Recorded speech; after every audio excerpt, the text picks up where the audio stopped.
Supreme കോടതി chief ജസ്റ്റിസിനെതിരായ അതിക്രമ ശ്രമത്തിൽ പ്രതിഷേധവുമായി all India lawyers union. Supreme കോടതിക്ക് മുന്നിലാണ് പ്രതിഷേധം. ജുഡീഷ്യറിക്കും ഭരണഘടനയ്ക്കും നേരെയാണ് അക്രമമെന്ന് അഭിഭാഷകർ പറഞ്ഞു. സ്വാഭാവികമായും കേസെടുക്കേണ്ട എന്ന് ചീഫ് ജസ്റ്റിസ് പറഞ്ഞത് അദ്ദേഹം ആ ഇൻസിഡന്റിന്റെ ഒരു വിക്ടിമാണ്. സ്വാഭാവികമായും ഒരു വിക്ടിം എന്ന രീതിയിൽ അദ്ദേഹത്തിൻ്റെ ഹംബിൾനെസ് ആണ് അതിൽ നിന്ന് വ്യക്തമാകുന്നത്. പക്ഷേ ഞങ്ങൾ ഇതിനെ കാണുന്നത് ഇത് BR ഗവായ് എന്ന് പറയുന്ന ഒരു ജഡ്ജിന് നേരെയുള്ള ആക്രമണമായിട്ടല്ല, ഇത് ഇന്ത്യൻ ജുഡീഷ്യറിക്കെതിരെയുള്ള ആക്രമണമാണ്, ഇത് ഇന്ത്യൻ കോൺസ്റ്റിറ്റ്യൂഷനെതിരെയുള്ള ആക്രമണമാണ്. അതുകൊണ്ട് തന്നെ സ്വാഭാവികമായും ഇത്തരം അക്രമങ്ങൾക്ക് മുതിരുന്ന ആളുകൾ ചോദ്യം ചെയ്യുന്നത്, അവർ വെല്ലുവിളിക്കുന്നത് ഇന്ത്യൻ ജുഡീഷ്യറിയെയും ഇന്ത്യൻ നീതിന്യായ വ്യവസ്ഥയെയും ഭരണഘടനയുമാണ്. അവർക്കെതിരെ ശക്തമായ നടപടികൾ എടുക്കണമെന്ന് തന്നെയാണ് ലോയേഴ്സ് യൂണിയൻ ആവശ്യപ്പെടുന്നത്. അതേസമയം അതിക്രമശ്രമത്തെ ന്യായീകരിക്കുകയാണ് ഷൂ എറിഞ്ഞ അഭിഭാഷകൻ രാകേഷ് കിഷോർ. തന്റെ പ്രവൃത്തിയിൽ ഒട്ടും ഖേദമില്ല എന്ന് രാകേഷ് കിഷോർ 24-നോട് പറഞ്ഞു.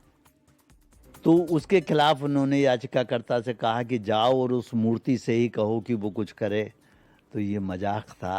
उस मूर्ति से ही प्रेयर करो, मैं तुम्हें कुछ नहीं करने वाला, मैं कोई ऑर्डर पास नहीं करूँगा, वहीं जाके मेडिटेट करो. तो ये मुझे भी लगा ये मजाक है. और फिर बाद में मुझे जो आगे आई that your act have damaged the dignity of the courtroom. किसी की कोई डिग्निटी कहीं कोई अफेक्ट नहीं हुई, सब अपनी अपनी जगह पे ठीक है. രാകേഷ് കിഷോറിന്റെ വസതിക്ക് മുന്നിൽ അഭിഭാഷകരുടെ പ്രതിഷേധം തുടരുകയാണ്. ബൽറാം നെടുങ്ങാടി വിവരങ്ങളുമായി. ബൽറാം, തന്റെ പ്രവൃത്തിയെ ന്യായീകരിക്കുന്നു, ഒരു തരത്തിലുമുള്ള പ്രശ്നമുണ്ടാകില്ല എന്നൊക്കെയാണ് അദ്ദേഹം പറയുന്നത്, അത് ഡിഗ്നിറ്റിയെ ബാധിക്കില്ല എന്നൊക്കെ പറയുകയാണ് രാകേഷ് കിഷോർ. അതിനിടെ പ്രതിഷേധം തുടരുകയാണോ?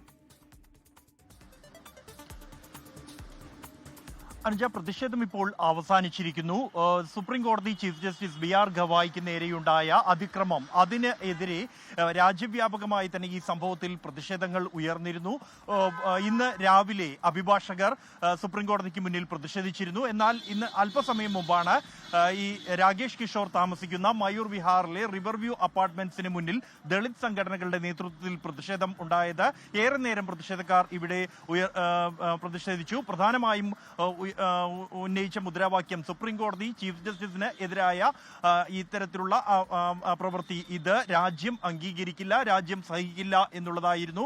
എന്തായാലും ഇപ്പോൾ പ്രതിഷേധക്കാർ ഇവിടെ നിന്നും നീങ്ങിയിട്ടുണ്ട്. എന്നാൽ പോലീസിനെ ഉൾപ്പെടെ വിന്യസിച്ച് ഈ വീടിന് സമീപമുള്ള സുരക്ഷ വർദ്ധിപ്പിച്ചിരിക്കുന്നു. ബാരിക്കേഡുകൾ ഉൾപ്പെടെ ഇവിടെ നിരത്തിയിട്ടുണ്ട്.